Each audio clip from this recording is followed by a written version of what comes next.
परंतु साथ ही जीवन का एक मूल सत्य भूल रहे हैं। किस मूल सत्य की ओर आपका संकेत है सर्वेश्वर? वो सत्य ये है महादेवी कि सूर्योदय के समय जो अंधकार इस धरती से भाग खड़ा होता है और घने वनों और गुफाओं में जाकर छुपता है, वही अंधकार सूर्यास्त का समय निकट आते ही फिर से अपना सिर उठाने लगता है और सूर्यास्त होने के साथ ही इस धरती पर फिर से अपना अधिकार जमा लेता है। यही शत्रु का भी चरित्र होता है। वो अपने शक्तिशाली विरोधी से युद्ध में हारकर रण क्षेत्र से भाग तो अवश्य जाता है, परंतु अपने विरोधी को निश्चिंत पाते ही फिर से अपनी पराजय का प्रतिशोध लेने के लिए आक्रमण कर देता है। विजय कभी स्थायी नहीं होती महादेवी। शत्रु और अग्नि को कभी छोटा और दुर्बल नहीं समझना चाहिए। दोनों किसी भी समय विकराल रूप धारण कर सकते हैं। जिस प्रकार एक दीपक प्रकाश भी फैला सकता है और घर को आग भी लगा सकता है, उसी प्रकार संजीवनी मंत्र सत्यवादी को भी जीवन दे सकता है और असत्यवादी को भी, कि मांगने वाले से देने वाले का उत्तरदायित्व कहीं अधिक बड़ा होता है। मांगने वाला तो कुछ भी मांग सकता है, परंतु देने वाले को यह सोच लेना चाहिए कि वो जो दे रहा है और जिसे दे रहा है वो उसके योग्य है भी या नहीं।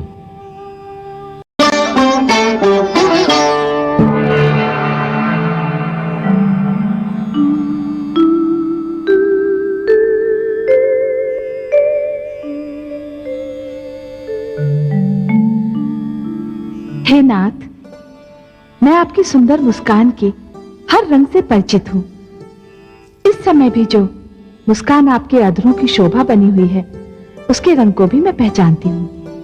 हे देवी, आप हमारी मुस्कान के रंग ही नहीं, हमारे हृदय की सारी धड़कनों को भी जानती हैं, और इसीलिए जान रही हैं कि मैं इंद्रलोक में होने वाले विजयोत्सव को देखकर अपनी मुस्कान को रोक नहीं पा रहा हूं। हाँ कमल नयन, और आपकी मुस्कान से जो चिंता झांक रही है, उसी से मुझे लग रहा है कि अवश्य कोई विशेष घटना घटने वाली है। आपका अनुमान बिल्कुल ठीक है महादेवी। इंद्रलोक में जो निश्चिंतता का वातावरण छाया हुआ है, वो अवश्य ही कोई रंग लाएगा। इंद्रदेव निश्चिंत होकर अपनी विजय का उत्सव तो मना रहे हैं, परंतु साथ ही जीवन का एक मूल सत्य भूल रहे हैं। किस मूल सत्य की ओर आपका संकेत है सर्वेश्वर? वो सत्य ये है महादेवी कि सूर्योदय के समय जो अंधकार इस धरती से भाग खड़ा होता है और घने वनों और गुफाओं में जाकर छुपता है, वही अंधकार सूर्यास्त का समय निकट आते ही फिर से अपना सिर उठाने लगता है और सूर्यास्त होने के साथ ही इस धरती पर फिर से अपना अधिकार जमा लेता है। यही शत्रु का भी चरित्र होता है। वो अपने शक्तिशाली विरोधी से युद्ध में हारकर रण क्षेत्र से भाग तो अवश्य जाता है, परंतु अपने विरोधी को निश्चिंत पाते ही फिर से अपनी पराजय का प्रतिशोध लेने के लिए आक्रमण कर देता है। विजय कभी स्थायी नहीं होती महादेवी। शत्रु और अग्नि को कभी छोटा और दुर्बल नहीं समझना चाहिए। दोनों किसी भी समय विकराल रूप धारण कर सकते हैं, इसलिए दोनों से सावधान रहना चाहिए। हे विश्वव्यापी, तो क्या दानव देवलोक पर फिर से आक्रमण करने वाले हैं? हाँ, कर भी सकते हैं, पर अभी तो देवराज इंद्र ने उनकी सारी शक्ति को चूर चूर कर दिया है।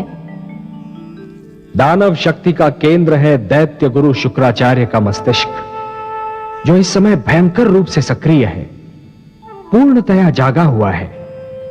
उसे एक पल भी चैन नहीं। दैत्य गुरु जो करने जा रहे हैं, उससे यह तो स्पष्ट है कि उनके मस्तिष्क में कोई भयानक योजना पनप रही है। क्या करने जा रहे हैं दैत्य गुरु शुक्राचार्य?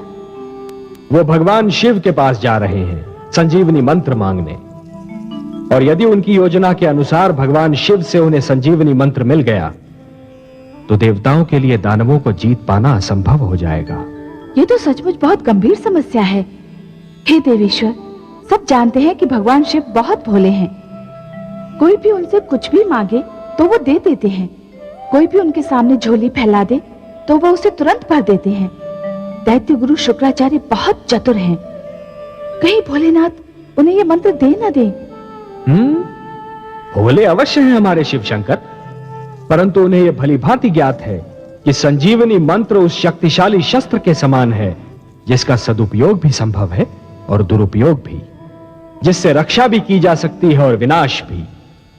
जिस प्रकार एक दीपक प्रकाश भी फैला सकता है और घर को आग भी लगा सकता है, उसी प्रकार संजीवनी मंत्र सत्यवादी को भी जीवन दे सकता है और असत्यवादी को भी। भगवान शिव तो यह भी भली भांति जानते हैं देवी कि मांगने वाले से देने वाले का उत्तरदायित्व कहीं अधिक बड़ा होता है। मांगने वाला तो कुछ भी मांग सकता है, परंतु देने वाले को यह सोच लेना चाहिए कि वो जो दे रहा है और जिसे दे रहा है वो उसके योग्य है भी या नहीं। यदि दैत्य गुरु शुक्राचार्य के लोक कल्याण का अर्थ केवल दानव कल्याण है, तब तो यह एक बहुत बड़े अनर्थ का सूचक है देवी। स्वामी, भगवान शिव ये निर्णय कैसे करेंगे कि दैत्य गुरु शुक्राचार्य संजीवनी मंत्र के योग्य हैं या नहीं? ये तो भगवान शिव का अधिकार है, उनका क्षेत्र है, इसे उन्हीं पर छोड़ दीजिए देवी। हाँ, हमारे भगवान शिव शंकर भोले अवश्य हैं, पर उतने ही बड़े पारखी भी। यदि वो चाहें तो किसी को भी परख लेना उनके लिए एकदम सरल कार्य है।